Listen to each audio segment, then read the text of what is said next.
नमस्ते मित्रों, जय श्री राम, जय रेवर्त। तो भाई आज का जो विषय है ना, अत्यंत महत्वपूर्ण विषय है। वीडियो की शुरुआत में ही मैं कुछ शब्द बोलता हूँ। मैं आपको इस वीडियो के माध्यम से 100% से ज़्यादा की गारंटी देता हूँ, ठीक है ना। विश्वास के साथ में कहता हूँ मित्रों ये बात कि यदि जो मैं आपको बताने का प्रयास करूँगा, कुछ प्राचीन इतिहास की बातें भी करूँगा, यदि आप इनका पालन कर लेते हैं, इस वीडियो को ढंग से देख लेते हैं, समझ लेते हैं, आपके जीवन से संबंधित हैं, आपको अद्भुत और नई जानकारी तो मिलेंगी जो कि आपको आज तक शायद नहीं मिली होंगी। अधिकतर युवकों को, बहुत सौ को तो मिली होगी जो गुरुकुल आदि से या पुरानी परंपराओं से जुड़े हुए हैं, उनकी बात नहीं करता। लेकिन अधिकतर युवक जो कि इन सब चीज़ों से नहीं जुड़े हैं, उनके लिए तो एक बिल्कुल ही अनोखी जानकारियाँ होती हैं ये।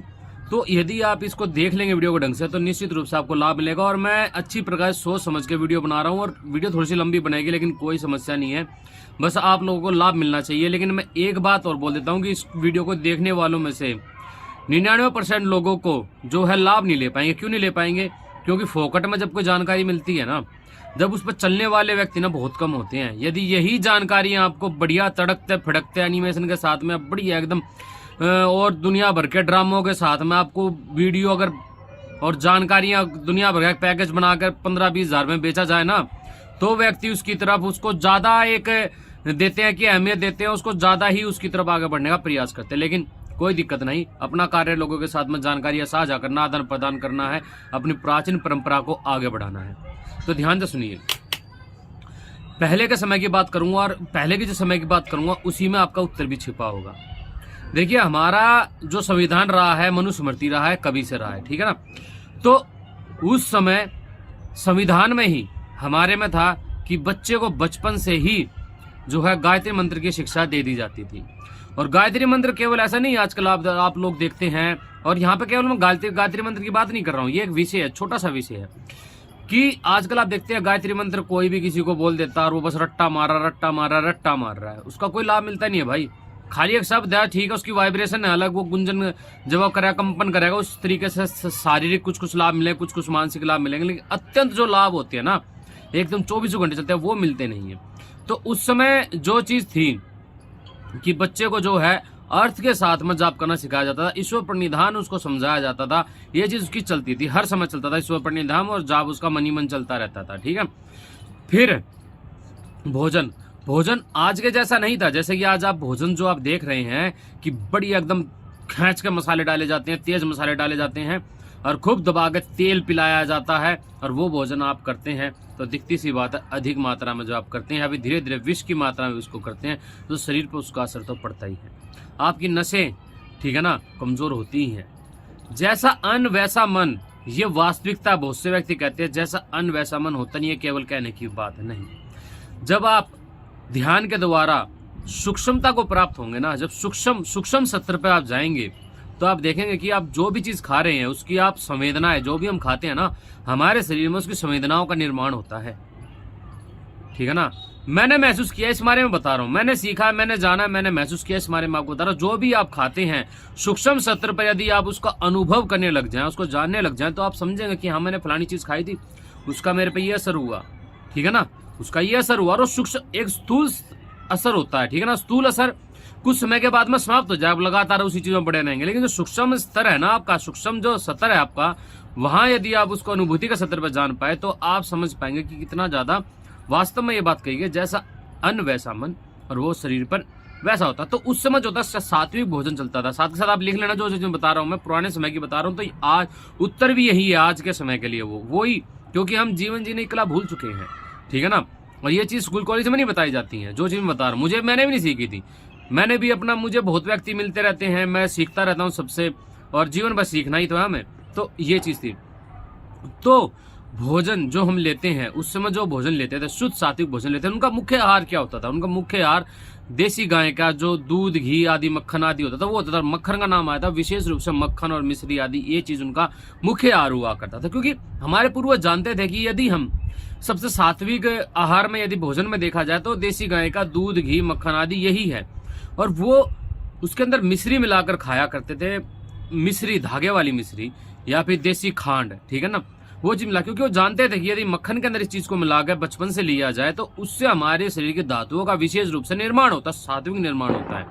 गलत चीजों का निर्माण नहीं होता है। इस प्रकार से वो मक्खन आदि का खूब प्रयोग किया करते हैं, जिससे कि उनकी अच्छी प्रकार से सारी पूर्ति उनकी हो जाती थी और बल बढ़ता था। ब्रह्मचर्य शिक्षा तो भाई बचपन से देते थे, ठीक है ना। जानकारी उनको होती थी कि बेटा वीर्य रक्षा कर और ध्यान योग और उपासना कर। तो ये चीज, ये जो मक्खन का मैंने बताया, ये चीज वो लेते थे। अब जिसके जो भाग्यशाली हो जो भाई, तो देसी गाय के दूध से जो मक्खन बनता है, उस मक्खन में धागे वाली मिश्री मिलाइए या फिर देसी खांड मिलाइए और उसको सुबह सुबह जो है अपना खाइए खाली पेट। देखिए फर्क क्या होगा, जबरदस्त लाभ मिलेगा दोस्तों, बड़ा जबरदस्त लाभ मिलेगा। दूसरी बात, जब वो सब्जी आदि अपनी बनाते, ठीक है ना, ऐसा नहीं था हमारी तरह है बैठा देश में दुनिया भर के मिर्च और मार देश में मसाले दुनिया भर का मार दे नमक नहीं।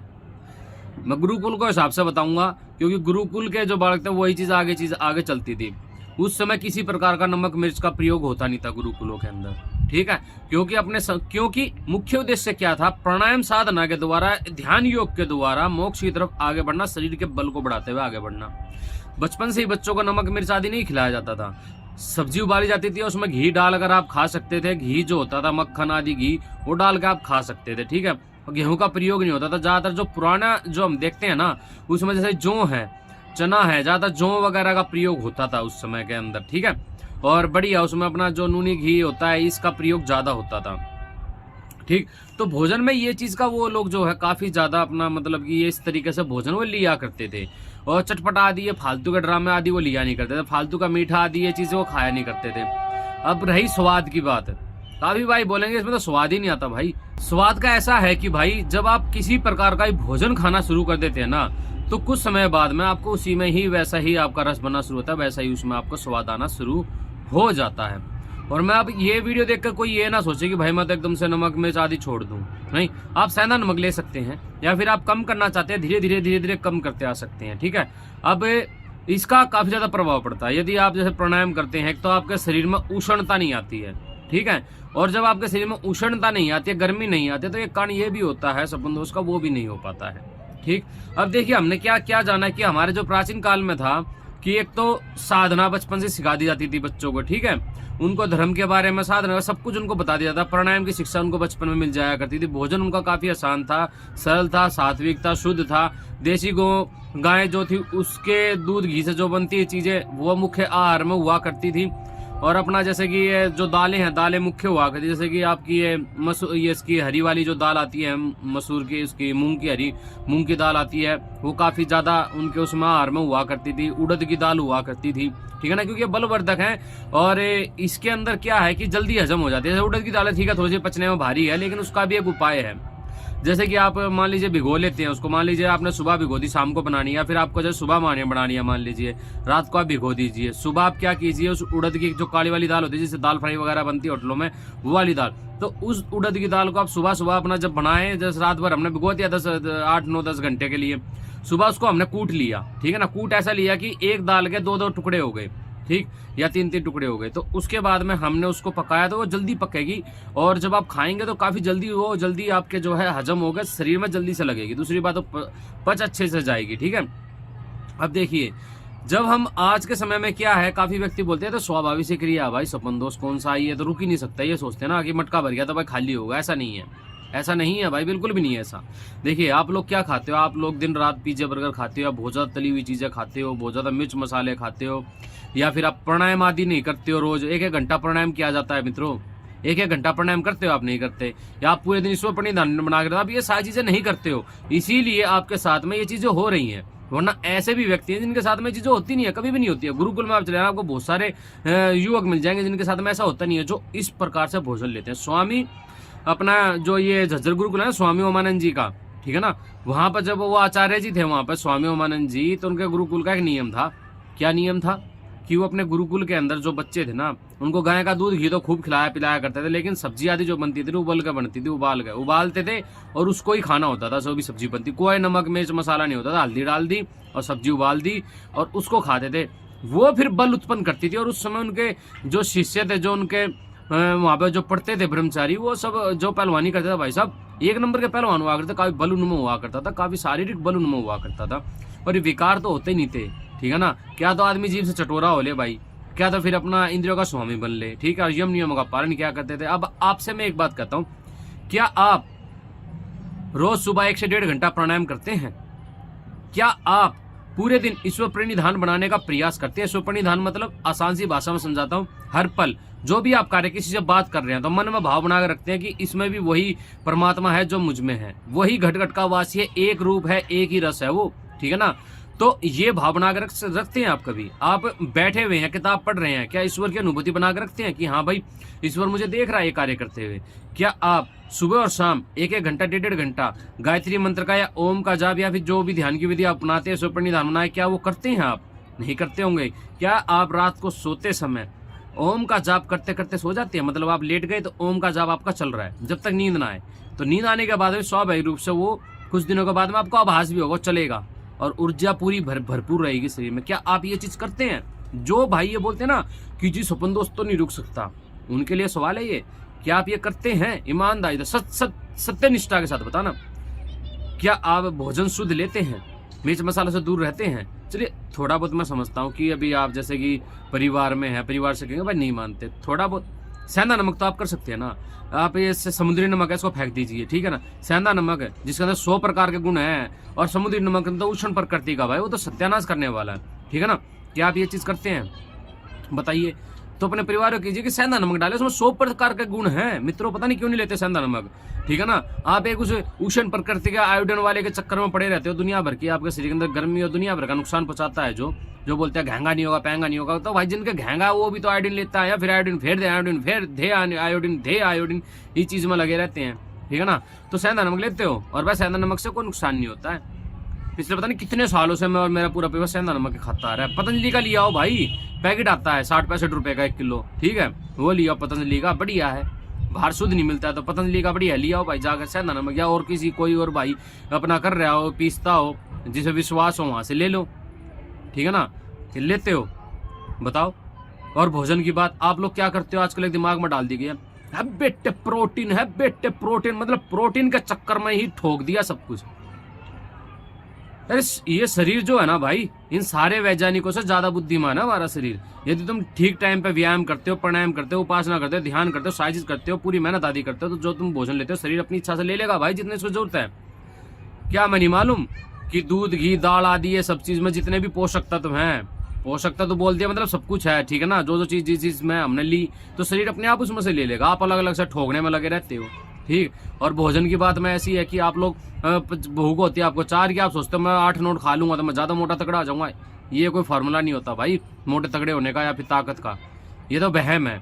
अंडे तुम खाते हो, मांस मीट तुम खाते हो, मछली आदि तुम खाते हो, ठीक है, वो भी किस लिए? किसी बल बढ़ेगा, ठीक है। मतलब कि जो नहीं खाता वो कमजोर है क्या? भाई मैं तो नहीं खाता, मैं कमजोर हूँ क्या? नहीं, हम तो नहीं है भाई किसी का कमजोर, ना किसी का बाप से डरते, ठीक है ना, किसी से नहीं डरते, ना किसी से घबराते भाई, ठीक है। तो ये चीज नहीं होती भाई। अब तुम मतलब कि ये उल्टा सुल्टा खा रहे हो, दिनचर्या जी रहे हो, तो भाई कहाँ से तुम अपने मतलब कि इंद्रियों की तरफ आगे बढ़ोगे? कहाँ से इंद्रियों के स्वामी बनोगे? विकार तुम्हारे शरीर में है। अब सोचिए, मैंने चीजें बताई, आपसे सवाल पूछे, इन्हीं में आपका उत्तर है, ठीक है ना। आप इनका पालन कीजिए, लिखिए अपनी किताब, बनाइए अपनी दिनचर्या हिसाब से जिए, और फिर देखिए। क्या आप जानते हैं इस बात को कि जो आखिरी धातु वीर्य बनती है हमारे शरीर के अंदर, जब आप व्यायाम आदि प्राणायाम आदि करते हैं, वो वापिस आपके शरीर में लगकर आपके शरीर को पोषण देता है, आपके शरीर को बल देता है। समझ में आई बात? मटका भरने की जितने की तो बातें ही नहीं होती हैं, समझे। और प्राणायाम करते हैं तो पूरी नस नाड़ियों का शोधन हो जाता है मित्रों, ठीक है ना। तो इन चीजों का पालन तो करके देखो भाई। तुम वो करते तो हो नहीं, और फिर कहते जी मटका भर गया, जी मटका भर गया, वो तो रीतेगा ही। अरे मूर्खों की बात है, मटका भर गया, रीत गया, और 1 महीने में 2 महीने में हो गया, साधारण सी बात है, ठीक है। देखो यदि तुम्हें हो भी गया तो सीधी सी बात है, मैंने कहा ना, एक वीडियो बनाई थी विचार की शक्ति पे, विचार मत करो चीज, वो हो गया कोई बात नहीं, धीरे धीरे परिवर्तन आता है, हमेशा ध्यान रखना। आपको अपने शरीर का पूरा परिवर्तन करने में 12 का आंकड़ा बड़ा महत्वपूर्ण है। 12 फिर 24, ठीक है ना। 12 महीने में आप देखो आपके शरीर में कितना परिवर्तन आया। इस बीच में जो भी हुआ है ना उसको भूलते जाओ, उसको छेड़ो मत। ये मत सोचो कि 12 महीने में 1 साल में आपको 10 बार हो गया, 12 बार हो गया कोई बात नहीं। आप अपने निष्ठा पे, अपने तप पे लगे रहो, ठीक है। 2-3 साल के अंदर आप देखना परिवर्तन आ गया। लेकिन इतना सब्र किसमें? इतना सब्र तो होता नहीं है ना, इतना तब कोई कर पाता है। जब तो कह रहा हूँ 99% लोग तो फेल हो जाते हैं इन चीजों में, ठीक है ना। और जब आप इन चीजों को 6-7 महीने या 3-4 महीने या 2 महीने भी आप लगातार कर लेते हो ना, आपके जीवन में डल जाती है, सरल हो जाती है चीजें। कोई बड़ी बात नहीं होती, नुकसान कुछ नहीं होता, और लाभ ही लाभ आप लोगों को होता है। स्वस्थ रहोगे, आनंदित रहोगे। यार देखो मित्रों, ईश्वर ने कितनी सुंदर सृष्टि बना के दी है हमारे को ना, कितना सुंदर संसार बना के दिया है। इसके आनंद लो ना। हर जगह कण कण में ईश्वर का घट घट का वासी हो परमपिता परमात्मा, वही एक नित्य अवस्था। ठीक है ना। जो मेरे भीमवादी भाई देख रहे होंगे, जो भगवान महाभूत का, भगवान महाभूत ने क्या, एक नित्य अवस्था है, उसको जानना जरूरी है। ठीक है। हम उसको ईश्वर बोल देते हैं, उन्होंने नित्य अवस्था बोल दी। नित्य क्या, जो एक रस है, एक जैसा, वो बदलता ही नहीं है, वहां तक की यात्रा है। उसको जानने के बाद में कुछ जानने का शेष ही नहीं रहता है। ठीक है ना। वो खैर अब यहाँ पे वाद विवाद का अलग अलग विषय हो सकता है, लेकिन भाई शुरुआत तो करो, कहीं तो पहुंचोगे ही। ठीक है ना। बस दिशा सही होनी चाहिए, वहां तो पहुंचेंगे ही। ये भी मैंने कहा कहीं तो पहुंचेंगे, तो भटकना हो गया, वो चीज नहीं। एक दिशा पता होनी चाहिए, उसके रास्ते पे चलना चाहिए, हम सही दिशा में पहुंचेंगे। तो ये चीज होती है। आप लोग प्रयास करो मित्रों, जीवन बदल जाएगा, आपका आनंद आ जाएगा। आप सभी को कोई बड़ी बात नहीं है। ठीक है ना। एक बार फिर शान से बता देता हूँ, भोजन शुद्ध सात्विक लो। ठीक है। और थोड़ा बहुत यदि घर में बनता भी है हल्का फुल्का, तो प्रयास करो, आप चटनी बनाए खा लो। अपनी दाल, अपनी थोड़ी सी दाल उबाल, क्या तुम्हारे घर के तुम्हारे को दाल उबालने में नहीं देंगे, दाल उबालो, उसके अंदर सेंधा नमक डाल लो अपना। ठीक है ना। एकदम से नमक में नहीं छोड़ा जाता, अभी इतना सालों से तुम खाते रहो, छोड़ दोगे तो फिर वजन घट जाएगा। ठीक है ना। वो चीज़ नहीं करनी एकदम से। सेंधा नमक लो, उससे कोई नुकसान नहीं होगा। उसको डालो, हल्दी डालो और उसमें अपना दाल डालो, उबालो और अपना ऐसे ही उसको पी जाओ। ठीक है ना। और रोटी जो अपनी जोर चने की रोटी बनवाओ और वो करो। भाई गांव में बच्चे मेहनत करते, पहलवानी करते हैं, उनके माता पिता उनके लिए अलग से भोजन बनाते हैं। तुम करो मेहनत है, तुम कहो हमारे को ये वाला भोजन चाहिए, क्यों नहीं बनाएंगे तुम्हारे घर वाले? तुम क्या कहते, देखो करके तो देखो। ठीक है ना। तो भाई रोज सुबह 1 से 1.5 घंटा प्राणायाम करो, धीरे धीरे अभ्यास करो। प्राणायाम पे मैंने बना रखी है वीडियो, भी कई वीडियो पीछे से बनाई थी, 2-3 वीडियो, उन प्राणायामों को कर सकते हो। और वैदिक प्राणायाम जो है वो जरूर करना, बाह्य प्राणायाम, अभ्यंतर प्राणायाम। 1-1 घंटे तक आप जो अलग अलग प्रकार के प्राणायाम का अभ्यास करना, ध्यान का अभ्यास करना, व्यायाम करना। भोजन को चबा चबाए खाना है, मैदा आदि और उल्टी सुल्टी चीजें ज्यादा मत खाना, ज्यादा क्या बिल्कुल ही मत खाना। ठीक है ना। इन चीजों को तो इस चीज का आप पालन करना। ठीक है। तो ये चीजें हैं भाई, बाकी आप सभी स्वतंत्र हैं, कीजिए। तो ठीक है जी, नमस्ते, जय श्री राम, जय रेवा।